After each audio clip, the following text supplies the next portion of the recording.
when an Arkansas state representative and his wife, deeply religious, with 3 sons of their own, took in these 3 young sisters with a troubled past. Because it's my job to keep you safe and protected. They thought they were prepared. They weren't. The counselor said if we loved them enough, that it would get better, and it never got better. Now the outrage when they changed their minds. An adoption gone wrong. And gave the girls away. Would you put them on eBay? You are a monster yourself. Absolutely disgraceful and reprehensible. You naively walked in and in desperation naively got out. They say they had no choice. They had to save themselves. Well, she was going to kill me with a knife. She was going to bash her brother's heads in. But a babysitter and others claim the parents thought the girls were possessed. Wait, I'm sorry, she told you what? They had demons. Demons? The girls wanted these demons and would never let them go. Tonight, the video they said was proof of their nonstop nightmare. This is what I'm dealing with, 8 to 12 hours a day. They said we weren't equipped because of our political beliefs. Maybe it's really because you weren't equipped. Are you ready? And for the first time on camera, the little girls in the middle of the tug of war. I glued the heart on in the middle. It just sounds like you guys are passing kids around like they're pets. Good evening. A firestorm of outrage, essentially coming down to a single question we're asking right here tonight. When things don't work out with your adopted children, can you simply give them away to an acquaintance or someone you barely know?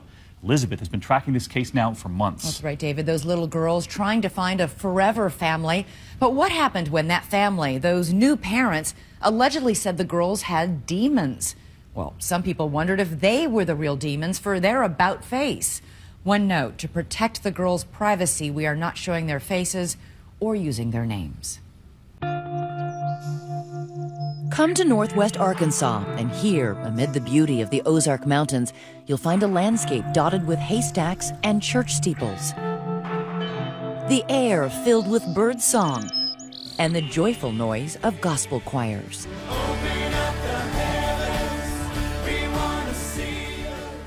As you drive south from Fayetteville, you reach the tiny town of West Fork.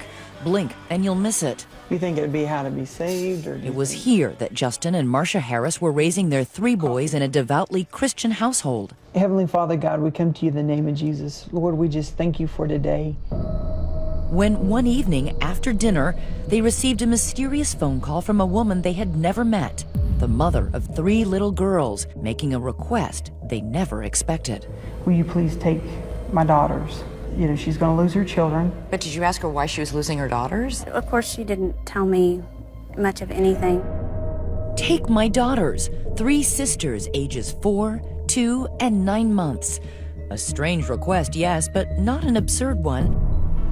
The Harrises are known as child care professionals. They hold degrees in child development. They run a Christian daycare center called Growing God's Kingdom. 5 little sparkle frogs sitting on. Thank you, Madam Chair. And Justin, running as a family values conservative, has been elected to the state legislature. Hi, my name is Justin Harris. I represent District 81. Isaiah, is it your turn to do the card devotion? Spend any time with them and you will see right away it is all about faith and family. God, I pray that you help me as I work through today. God. Marcia described Justin as a father. He's loving and patient, and he puts his children first. I couldn't ask for him to be a better dad. Why does it make you emotional, Justin? Because I love my family so much. I think that's what's important at the end of the day.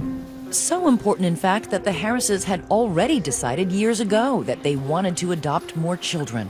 We saw the need of other children, and we think that is the philosophy that should be out there. We added 3 more bedrooms onto our home. Bathroom, and we added 2 more bathrooms onto our home.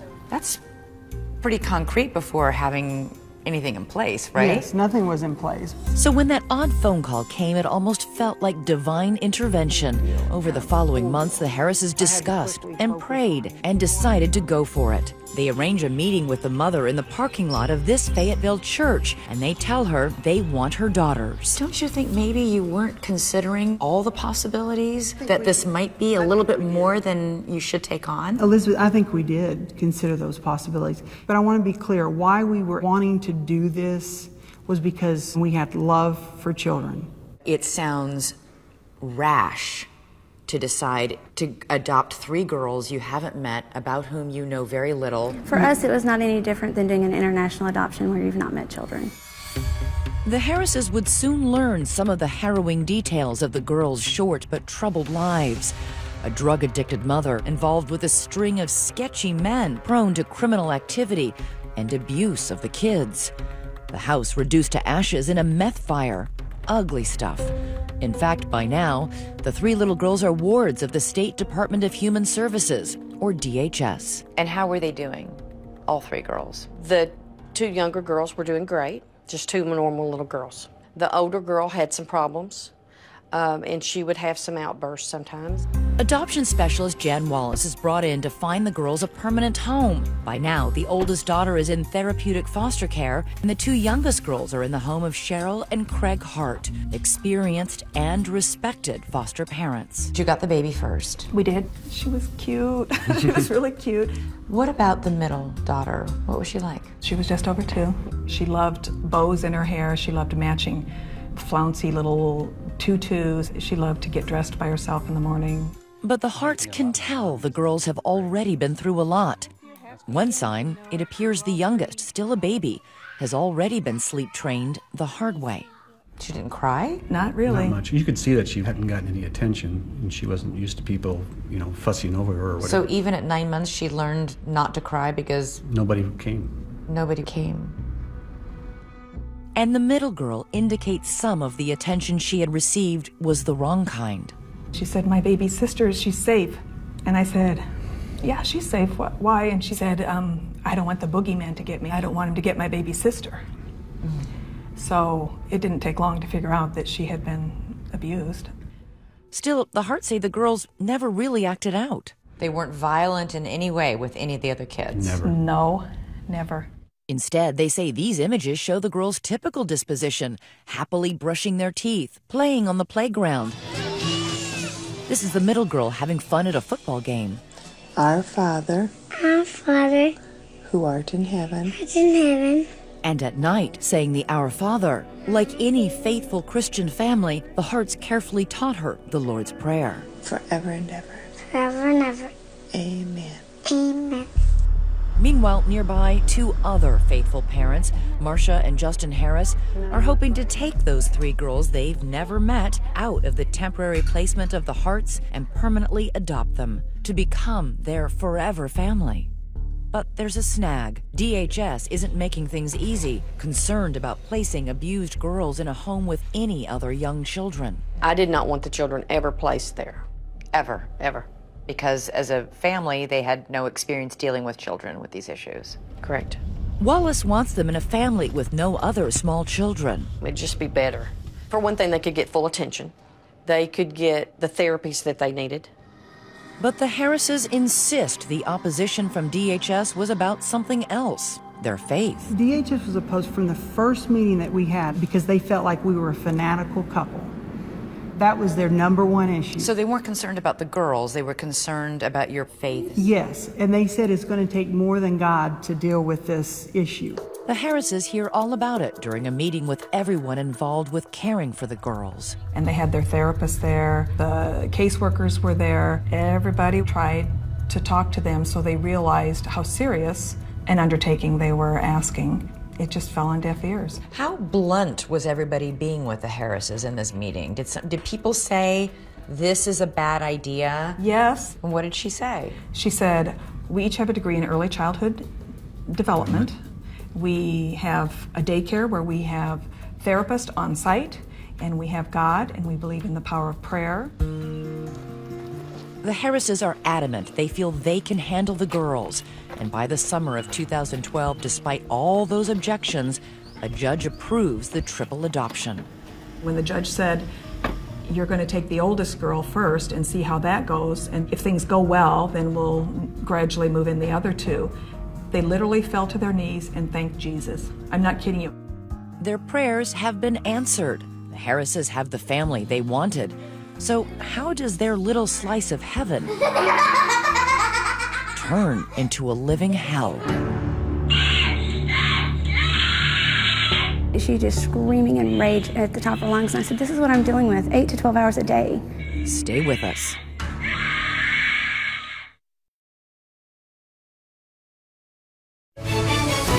2020 continues with the Forever family. Once again, Elizabeth Vargas. What do you think? Like any modern couple with good news to share, the Harrises take to Facebook to proclaim, unto them, 3 daughters have been given. I can officially announce what I tried to last February. Marcia and I are now the proud parents of 3 beautiful young girls. But the girls need to live in the home for 6 months before any adoption can be finalized. The judge decides the oldest sister, then 6 years old, would arrive first. Justin tells his 3 sons, then 8, 9, and 11, the house will no longer be dominated by the Y chromosome. We're adopting girls, so you're going to have to wear pajamas from here on out. So which room was this? This was originally the oldest child's room. Given the girls' traumatic past, the Harrises take some precautions. So you had an alarm up here on the frame that would tell you it would go off if the door was open? Yes. And then you had a motion sensor in case she tried to leave the room. DHS said that it would make them feel safe because they had been abused, and it would make everyone in the home feel safe. And they take it a dramatic step further. This folded down and makes a bed. Did 2 of the boys sleep here? Yes, and then there was a couch that sat here. All 3 sons move into their master bedroom. Isn't that a little weird to have all 5 of you in one bedroom? And not when you're bringing in children to adapt in a home that we don't know.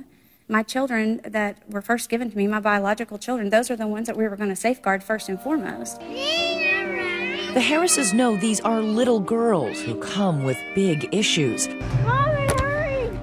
But Marcia, an abuse survivor herself, feels she can help them heal. I'm sorry that your daddies that you had did those things to you.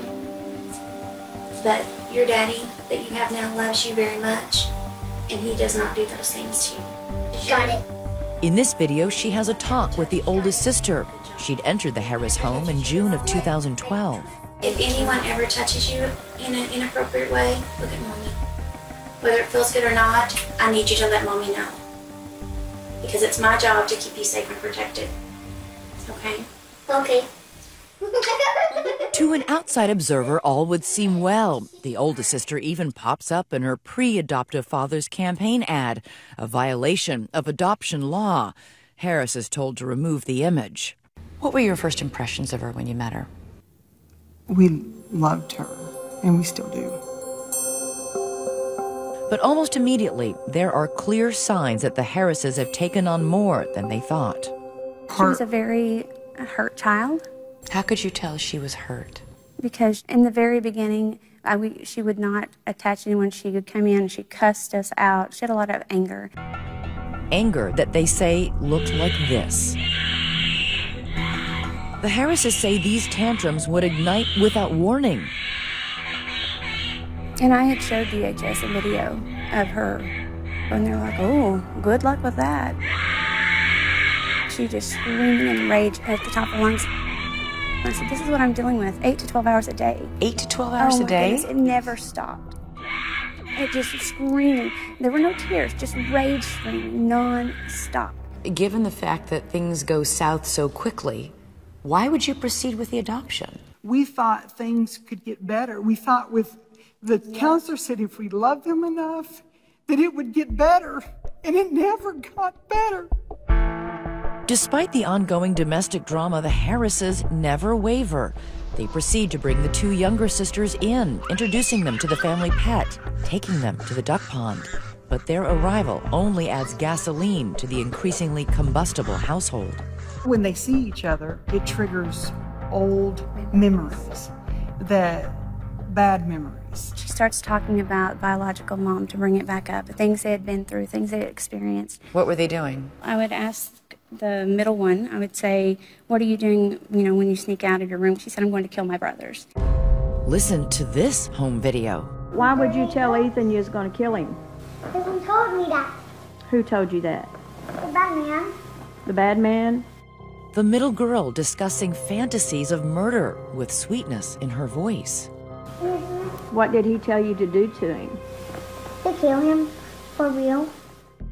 As their fear grows, so does the surveillance. We would do 3-hour shifts of sleeping in the room. I would sleep for 3 hours, watch the cameras. Then Marcia would sleep for 3 hours, watch the cameras to make sure that they would not sneak out of the rooms. The Harrises would learn there is an explanation for what was going on. The oldest girl had been diagnosed with reactive attachment disorder, or RAD, causing an inability to attach with others. The Harrises would later get the middle sister diagnosed as well. RAD is an often misunderstood psychological condition that develops when a child's basic need for comfort and affection are not met.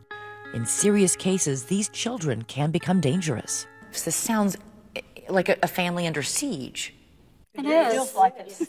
The Harrises suggested we speak with these parents who also adopted children with RAD. They say the Harrises' ordeal mirrors their own. You knew what they were going Absolutely. through. How? We adopted 2 children. The youngest one attempted to stab his brother on 3 separate occasions. And my daughter tormented her little sister, lit her baby blanket on fire, and cut all her hair off before she was 3 years old. They kick you in the face, they spit at you. And their rages are with knives. As the situation rapidly deteriorates, the Harrises say they are at a loss. Their love, their child care expertise, their prayers, it's just not enough. The oldest sister especially is beginning to frighten them. Why did you feel so strongly that she was a danger? A 6-year-old girl. She was going to kill me with a knife in the front and the back. She was going to bash her brother's heads in with a rock. That must have been scary. It was very cold. After only 16 days with all 3 girls under their roof, the Harrises say they can't take anymore. They called DHS and dropped the oldest sister off at an inpatient psychiatric facility. But then, on a day visit home, they say she kills the family guinea pig. How did that happen? Her words to me were, I stepped on it until I felt it with my foot, and I wanted it to die so that my brothers can hurt like I hurt. After that, the oldest girl's temporary removal from the Harris home becomes permanent. Still within her 6-month trial period, her adoption is terminated. What did you tell this little girl about why she couldn't stay with you? You know that you can't come back and live in our home. You're not safe. You have to go live where there's not other children. Coming up, the Harrises remain convinced the other 2 girls can be saved. But what lengths will they go to do it? There was a group coming in from Alabama that was supposed to pray over the children and get the demons out as an exorcism. Marcia and Justin told you there was an exorcism. The babysitter story. When we come back.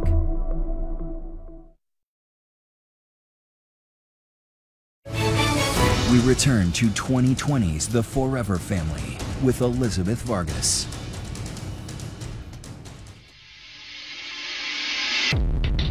It is January 2013, and the Harris household is deep into its winter of discontent.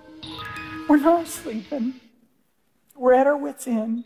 We've done all this counseling, and nothing is getting better.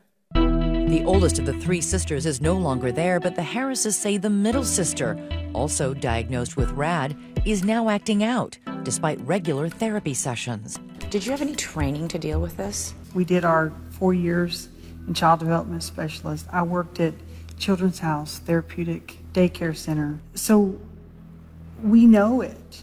And yet you both admit that you were completely at a loss. Even professional counseling doesn't even teach you to deal with children with reactive attachment disorder. And yet, despite all the difficulties, the Harrises are steadfastly moving forward with the permanent adoption process. That March, a judge grants their wish. The Harrises are now the girls' forever family. Justin goes public with the news on Twitter. His followers respond, adoption is great, and Justin agrees. But in reality, things were anything but. The first night they left me alone with the girl, they had this music blaring at her door, Christian music blaring.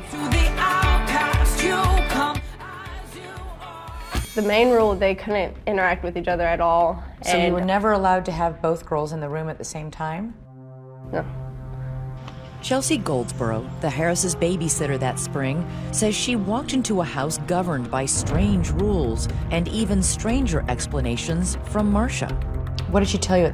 That her children had demons and they could telepathically speak to each other. Demons? Mainly the middle child, she had demons, and she would speak to her younger sister and tell her to do things telepathily. Like mind talk? Yeah, they were always separated, and she could do it from in her room while her sister was on the other side of the house. And the tales of the supernatural don't stop there. They did tell me that a demon was like, she was lifting up off the bed, like levitating. The claim seems outlandish, but former DHS adoption specialist Jan Wallace supports Chelsea's allegations. So Marcia believed that the girls truly were possessed by demons. Yes. And that she told you the girls wanted the demons inside them. Yes. What did you say? I was pretty floored, pretty flabbergasted. I didn't know what to say. Chelsea says Marcia even tried to expel the demons herself. She was kneeled beside the bed, and she had her like hands up praying, and at one point she was getting really aggressive and, you know, like shaking the bed like she was trying to get the demons out.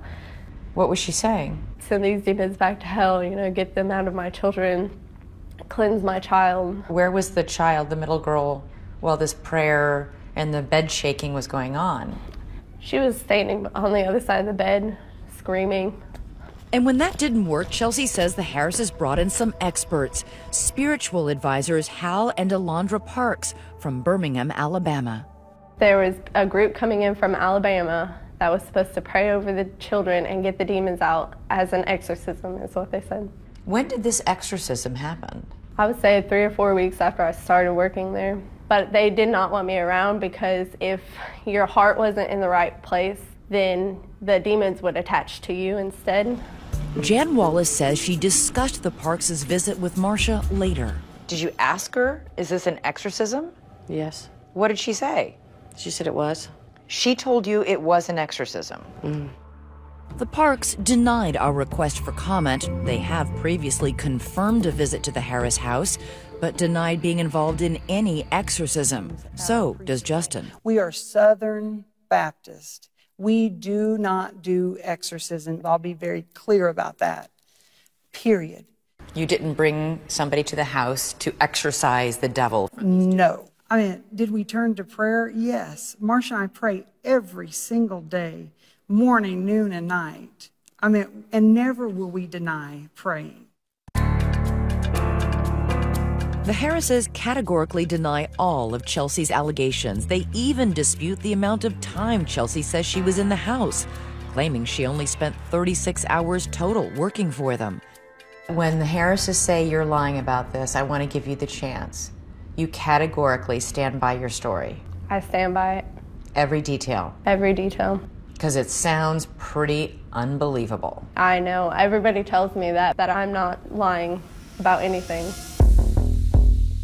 By now, whatever the Harrises did or didn't do, they say it didn't work. And after all that effort to adopt the two girls, they decided just 6 months after adopting them, they could no longer stay in their home. This was after you fought and argued that you could do it, and you couldn't. Not only couldn't you do it, but you gave up pretty quickly. Well, and you can say that, but when you've done everything and used every resource they've given you, and you've worked and done what the therapists have told you, you have nowhere to go. It wasn't working, and we tried everything we could. But I had to take care of my 3 boys. And if people want to judge me for that, I'm sorry. When you walk in the shoes and you live it, then you can judge me. As determined now to get the girls out as they were to get them in, Marcia reaches out to their former adoption coordinator, Jan Wallace. She's no longer with the DHS. I said, we are desperate. What can we do? But getting the 2 younger girls out wouldn't be as easy as it had been with the oldest sister. The clock had expired on that trial period. Remember that court ruling? The Harrises were now the permanent legal parents for the 2 girls. Wallace said the state could bring criminal abandonment charges if the Harrises tried to give the girls back. I said, do what? I said, people have failed adoptions. And she said, they're going to charge you with abandonment. They hate you. They despise you all, and they will charge you. Is that true? They would have been charged with abandonment? There's a process that any time someone gives a child back, they are charged, but they're not always found guilty. And the stakes for the Harrises were even higher. You were told that not only would you be charged with abandoning these 2 girls, We would lose our own 3 boys. why would you lose your own children? Because once in the state of Arkansas, being charged with abandonment, you would lose your own children. The Harrises did have one controversial option to get their girls out quickly, and they were about to take it.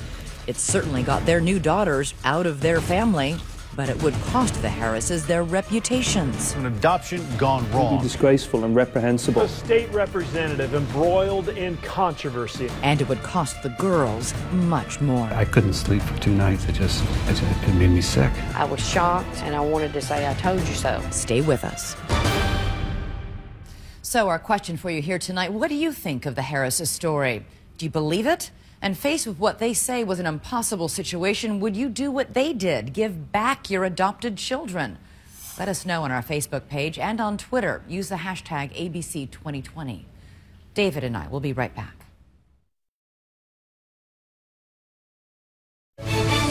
"2020 continues with Elizabeth Vargas and the Forever Family. In West Fork, Arkansas, the population of 2,042 is about to be reduced by 2. A mere 6 months since the Harrises officially adopted their 2 little daughters, they have had enough.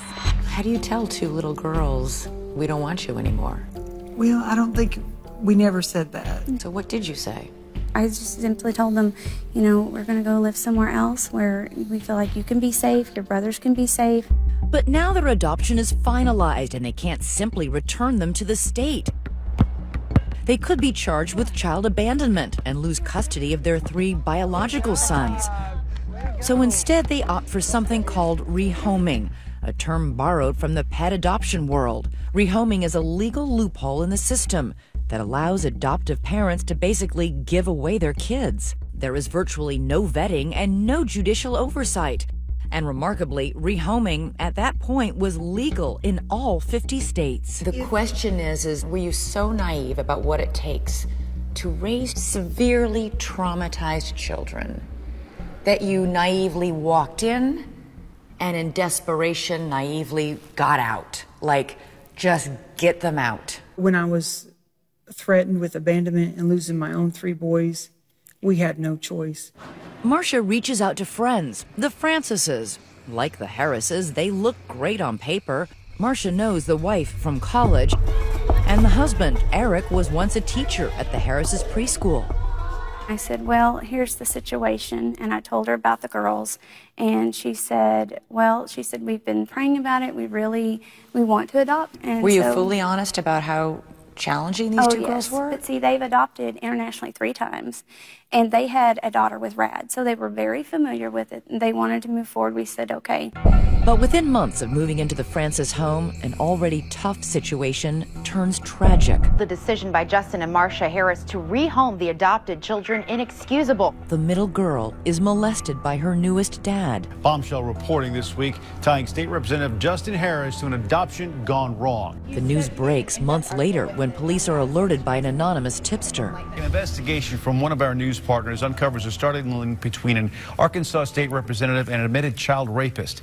What was your reaction? Sickened and devastated. Don't you think you're responsible for putting that little girl in that home where she was sexually abused? This guy, I looked him in the eye. He worked for the Bentonville Public School for 5 years, did FBI background checks, did safe home studies, 3 for international adoptions. There's no way we could have known that he was a bad guy or a pedophile. Still, the Harrises launch into damage control mode, anxious to show that the girls were not the only victims. We were failed by DHS. When DHS fails adopted parents, they fail the children even more. He uses the State House as his backdrop, but his 11-minute press conference focuses mostly on the system and how it failed the Harrises. Justin offers few apologies. We were not prepared for children with severe undiagnosed reactive attachment disorder. A state representative embroiled in controversy. And outrages a nation. Justin shutters his Twitter account, but online, people are slamming the family values legislator. And on his voicemail, it gets even uglier. I was just wondering why a piece of like you wasn't in jail. I think you should be arrested for that. I mean, this is absolutely disgraceful and reprehensible. You are a monster yourself. Disturbing story from a so-called man of God. That can't be easy for you. It's not easy, but we believe at the end of the day, my wife knows the truth and my 3 boys know the truth. And what else can you do? You can understand, though. It sounds from the moment you met this biological mother in a parking lot to the point where you get first one daughter, she's too much, we send her back. We'll take these 2 daughters, they're too much, we give them away. It just sounds like you guys are passing kids around like they're pets. But from an outsider's perspective, it does look horrible. In hindsight, things should have happened differently. Not could have, they should have. But the point is other foster families, local DHS officials say they said you're not equipped to handle these 3 girls and their issues. And in fact, you admit you weren't. Elizabeth, if they said we weren't equipped for the right reasons, I would agree with that. The reason why they said we weren't equipped is because of our political beliefs. Maybe it's really because you weren't equipped. Craig and Cheryl Hart, who fostered the 2 girls before they were handed over to the Harrises, are appalled at the way things turned out. It still bothers me a lot. It's hard to get over. And you blame the Harrises? I don't know if blame's the right word, but, you know, I think that they caused it. They set into set it in motion a series yeah. of events. That's right. And they should be responsible for the consequences. Do you think you did something wrong? No, I don't think I did anything wrong. But you have admitted you made mistakes. Mistakes and doing something legally wrong are 2 different things. Everybody makes mistakes. I mean, I make mistakes on a daily basis. But these mistakes involve the lives of 3 little girls. Absolutely they do. And now the state police are investigating whether those mistakes might have been crimes. Coming up, what becomes of those 3 little girls? Let it go! Let it go! Turn the back and slam that door! For the first time, we get to meet them. Will they ever find their forever family? Stay with us.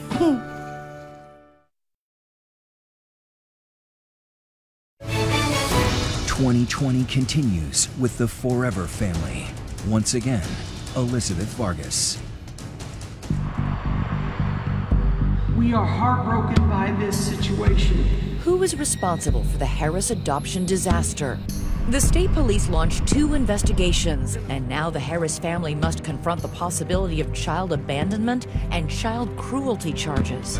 I was struck as I read through the second state police investigation into everything that happened at how much your boys talked about how much they were impacted by what happened. It's all been hard on them. It really has. But having them go to their school and serve a court order on them when we didn't even know we were under investigation, that really affected them very strongly. The state police concluded their months-long investigations and found the charges of any wrongdoing were unsubstantiated. Still, this summer, Representative Harris announced he would not run for re-election. At the end of the day, we knew it wasn't, the best thing for the family. Through all the trials and tribulations, no one was more affected than those little girls. And for them, something you might call a small miracle has occurred. The oldest daughter, now 9 years old, has reportedly been adopted into a family where she is doing well. As for the 2 youngest sisters, now 5 and 7 years old, they're with 2 new parents and 2 teenage sisters. See for yourself. Okay, Elsa, how do you like my outfit? I'm the queen! Look at me! Their mother and father asked us to conceal their identity to make sure the girls' privacy will be preserved. My heart just went. The second you set eyes on them? There's no way to describe what happened in my heart. I just wanted to mother them. I saw them as desperate, abandoned little girls who were just in need of someone to love them. It is a moment they will never forget when 2 sisters danced their way into their hearts and their family. Though they want to be clear, it did take them time to adjust. In the beginning, she tested, is this going to be my forever home? Yeah. She just said, I know how this is going to work. You guys are not going to want to keep me, and so I'm going to act out. And when she did, we just said, okay, great, are you done? Let's get to the bottom of what's the problem? What are you anxious about? Did she ever actually come out and tell you, I'm anxious you're going to be like the other families? And She has said that. Oh, yeah. Yeah, because for forever family, for her, she's heard it before, and it wasn't forever. How long did it take for everything to settle down in the house? I would say about a year. And this is me, super, super happy. It was because it was my first day. It was my first day to be adopted here in this family. This is on Mommy's birthday. I didn't want to use a green photograph, so I color it purple because I love purple. The new Forever family are also devout Christians. I'm gonna walk worthy of the Lord. I had the opportunity to spend some time with the girls, and I was struck by how well-adjusted and happy they seemed. Hi, Daddy. Hi. The middle sister, ever curious, is captivated by our cameras, interviewing me with my own microphone. What's your favorite color? I think I like green. Good answer. Why do you like green? Because it's soothing. It's what the color of the ocean is. But the sea's not green. The sea can sometimes look bluish-green. They happily put on a show for us. Let it go! Let it go! To the back and slam the door! They show me self-portraits with smiling faces. I glued the heart on in the middle. And share their plans and their dreams for the future. This little picture is my orphanage. They're all going to have golly homes because I'm going to find them golly homes. The middle child crawled up in my lap, and she said, you know, Mama, God is going to use me to heal people. It is just one day, but I witnessed no signs of the violent, angry behavior or other rad symptoms the Harrises describe. Oh, yeah, I missed you. What did you do differently? Because the Harrises are also God-fearing, God-worshiping people. Faith is very important to them. I don't know the Harrises, so I can't speak for them. The Lord showed me from the very beginning that these wounded, damaged, abused little girls, that's not who they are.